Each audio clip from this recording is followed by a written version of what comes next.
tardes, profesora, ¿cómo le va? Bueno, nosotros somos un grupo formado por dos personas. Mi nombre es Rita Rosales y mi compañera es María Betia. Nosotros vamos a hablar acerca de qué hace la pedagogía y por qué es importante para los educadores, según Daniel Brailovsky. ¿Por qué la pedagogía es importante para un maestro?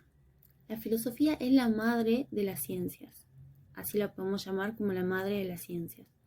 Y a la pedagogía la podemos llamar como la madre de todas las ciencias y doctrinas de la educación. Se parece muchísimo a la filosofía de la educación. Hacer pedagogía es recorrer una serie de reflexiones sobre la educación. La pedagogía es una disciplina que reconoce de todas las cosas, todos los días, problemas profundos y complejos. Es reflexionar sobre la educación. Sirve para tener opiniones fundadas acerca de los problemas de la educación, sirve para leer el diario y entender lo que allí dice sobre los maestros y las escuelas. O sea, nos sirve en la vida para poder desempeñarnos, para poder entender, comprender, como por ejemplo el caso que dije recién, el leer un diario, poder hablar sobre maestros, alumnos, escuelas y todo esto. También es imprescindible para los educadores porque da profundidad, sentido y vuelo creativo a las cosas que se hacen. Se dicen, se piensan en la escuela. Ser maestro no solo es dominar técnicas de enseñanza, sino también constituir un posicionamiento ético, político y social. Toda persona ha pasado alguna vez por una escuela. Todos hemos pasado alguna vez por una escuela y es frecuente que se comportan con mucha libertad, opiniones y análisis acerca de la educación. En una charla de café, por ejemplo, se juntan dos personas y empiezan a dar respuestas a preguntas que plantea la pedagogía. Como por ejemplo, para que mejore la educación hay que cambiar la ley. Las maestras de las primarias o secundarias estudian más que las maestras jardineras. Los niños de hoy en día son más inteligentes. Otra sería, los niños de hoy en día son más irrespetuosos. Son charlas que surgen en un café son opiniones al aire, son opiniones sin fundamento, son planteos intuitivos, casi siempre incompletos y carentes de sentido total. La diferencia está en que la pedagogía construye estas reflexiones de una manera ordenada y sistemática, usando muchas palabras bien elegidas y ordenadas y no poco espontáneas, como las que se realizan en un café. La pedagogía es una disciplina científica que se ocupa de responder preguntas a través de la investigación y no a través de una opinión espontánea. Bueno, espero que se vaya entendiendo. Estoy un poco nerviosa, pero bueno, esperemos que se vayan comprendiendo mis temas. Y bueno, otro tema que desarrollo es un ejemplo de cómo piensa la pedagogía. Un ejemplo claro es estudiar de memoria no sirve. Eso ya lo sabemos, lo hemos hablado en clase, lo hemos hablado la vez que pusimos el tema del alumno. Yo di el ejemplo de Mafalda, que la maestra le dictaba a los alumnos, mi mamá me mima, mi mamá me mima, mi mamá me mima, y los niños escribían en sus cuadernos, mi mamá me mima, mi mamá me mima, hasta que un día Mafalda agarra y se levanta y ve que muchas veces puso mi mamá me mima. Entonces fue y le agradeció a la doctora, a la profesora, no le agradeció, la felicitó, le dijo, profesora, la felicito de que su mamá la mime. Y la profesora se quedó como que sin no saber qué decirle. Y es que muchas veces hacemos eso, estudiamos de memoria cosas que nos van a servir en la vida. Nosotros ahora somos alumnos, ya fuimos alumnos en nuestras profesiones y bueno, todos sabemos que no nos sirve estudiar de memoria porque en la vida real, cuando tengamos que desenvolvernos en nuestras profesiones, eso ya no va a servir, porque nosotros tenemos que estudiar comprendiendo. La idea de estudiar de memoria se convirtió en los años 50 y 60 en la idea opuesta a estudiar para comprender.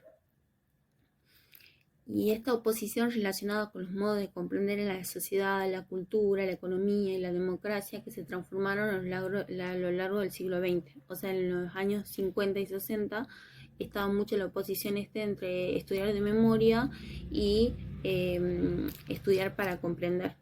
Ahora en el siglo XX se estudia mucho para comprender, en algunos casos.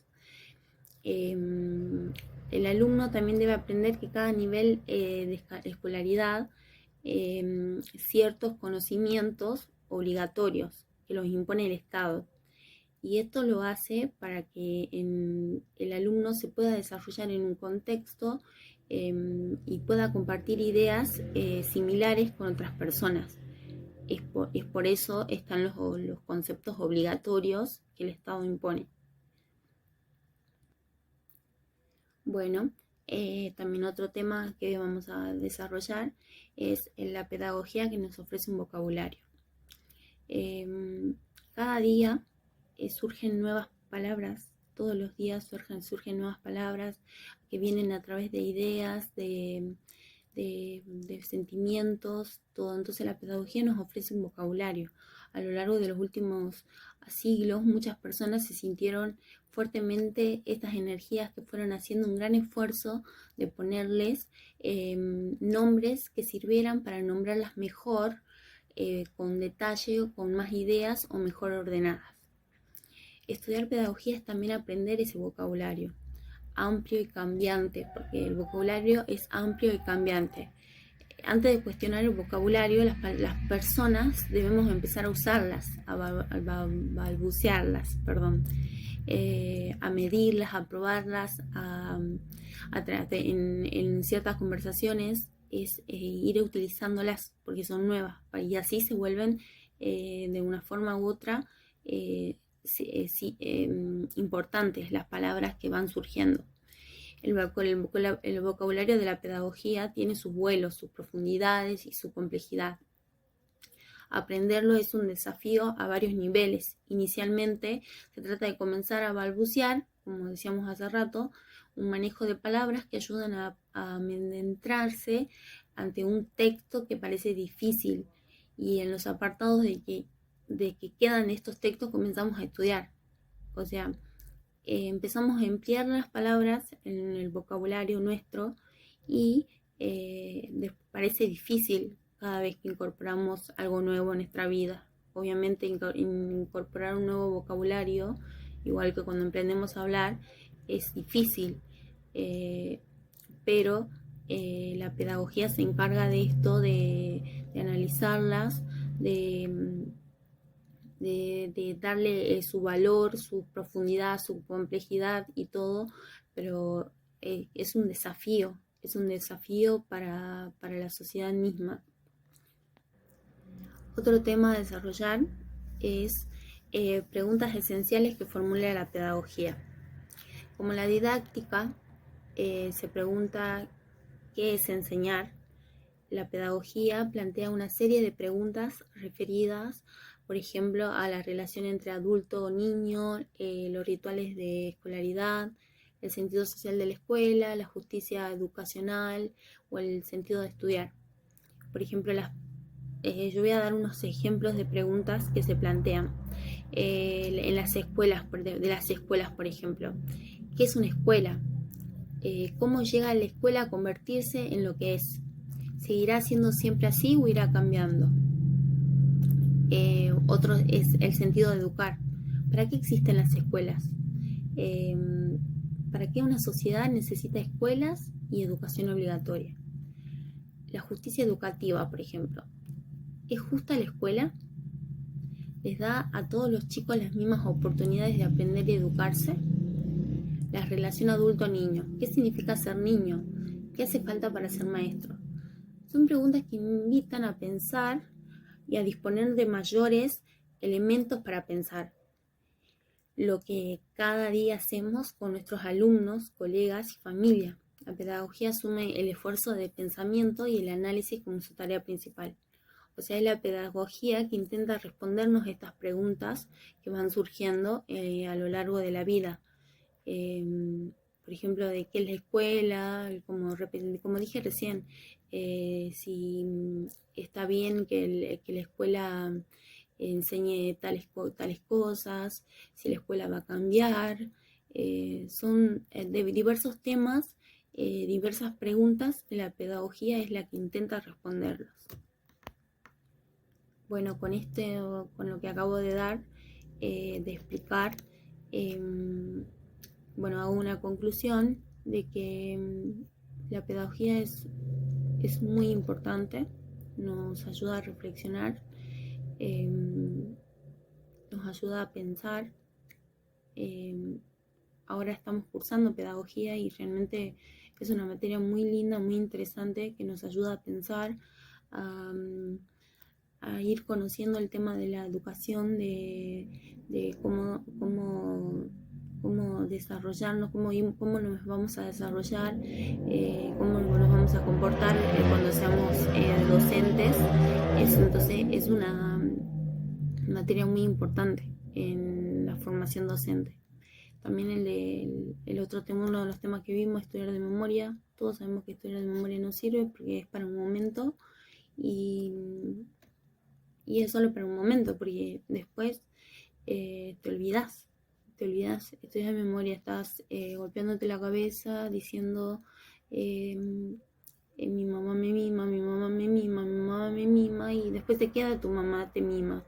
Pero no, la pregunta es, ¿comprendés que tu mamá te mima?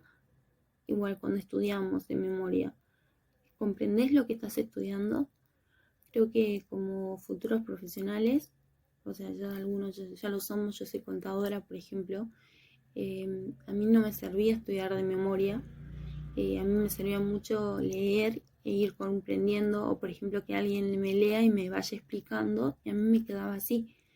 Así que considero que estudiar de memoria no sirve. Hay que estudiar para comprender. Así que bueno, espero haberle sido interesante mis temas que di.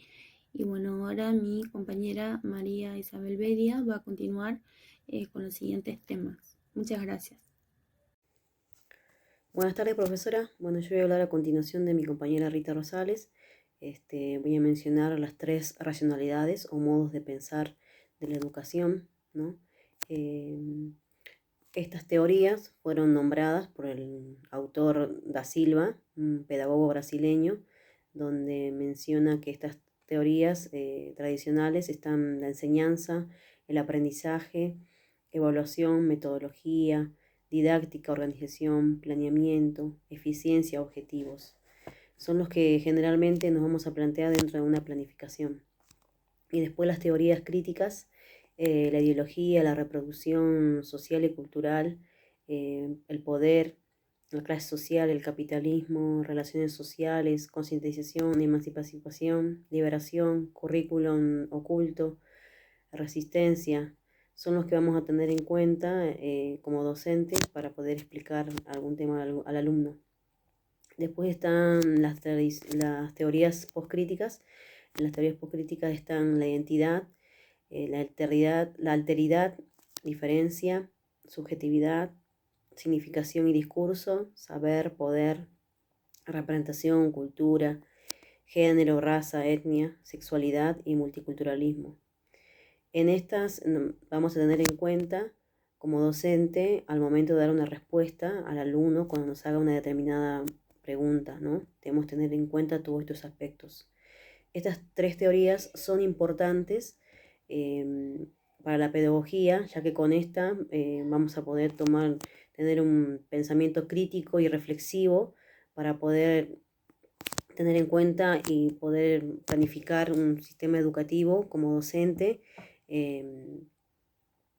Y bueno, y hay grandes esencias, ¿no?, que muestran el orden fundante, crítica sociohistórica y crítica y cultura subjetiva.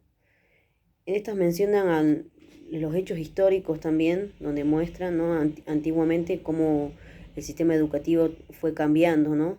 Antes, muestro esta imagen, antes los alumnos de esta manera estaban formados ordenadamente y rigurosamente. Podríamos decir que en ese momento para ellos era lo ideal, lo óptimo, que estén de esta forma, formados en fila, cumpliendo con, con el delantal blanco, largo, creyendo que con esta manera ellos tienen una postura en la cual están todos preparados para recibir una educación igualitaria, ¿no? Con ellos englobaban que es una educación para todos. Y sin embargo, hoy actualmente ha cambiado algunas normas, algunos reglamentos. Los docentes ya tienen mentes más abiertas y el sistema educativo fue cambiando, ¿no? Antes como eran sistemas educativos conductivistas, en la cual donde el docente imponía sus pensamientos y los chicos eran reproductores de los pensamientos y posturas que el docente brindaba, y no solamente el docente, ¿no? Sino el sistema educativo. El docente no decide qué ideas dar, sino que el sistema es más que nada algo administrativo, ¿no? Generalmente los métodos de enseñanza o las teorías a dar, más bien dicho, las deciden sistemas administrativos, cuando lo ideal sería que sean pedagogos, ¿no? Que se dedican a la pedagogía, porque la pedagogía es una rama importante en la cual acompaña el aprendizaje del alumno, ¿no? Y como habíamos hablado anteriormente en un libro que tratamos con usted, profesora, sobre el alumno, ¿no? Ahí mostraba los métodos de aprendizaje que ellos necesitan y requieren y cómo el docente debe acompañar en este aprendizaje, ¿no? Cómo el docente es el guía para que este alumno pueda adquirir su propio conocimiento ideal. Y también podemos mencionar a Comenius, que es un pionero de la pedagogo, donde él brinda una teoría que se basa en enseñar todo a todos, ¿no? Por igual. Porque antes antiguamente el que tenía poder adquisitivo mayor, el que tenía plata, digamos, podía recurrir al recurso de estudio, ¿no? Ahora actualmente es gratuita, es un derecho de que podamos estudiar, de que todos los niños estudien y de que estén, en realidad todos estén desde los 4 años, ya es una regla, una obligación que está establecida, que el niño tiene que estar incorporado al sistema educativo, ¿no? Y de estos aspectos podemos hablar donde que debería cambiar algunas maneras en cuanto a normas. Todavía hay colegios, ¿no? Que tienen normas en cuanto a la vestimenta, que debe ser obligatoria, donde lo ideal sería que no sea tan riguroso, ¿no?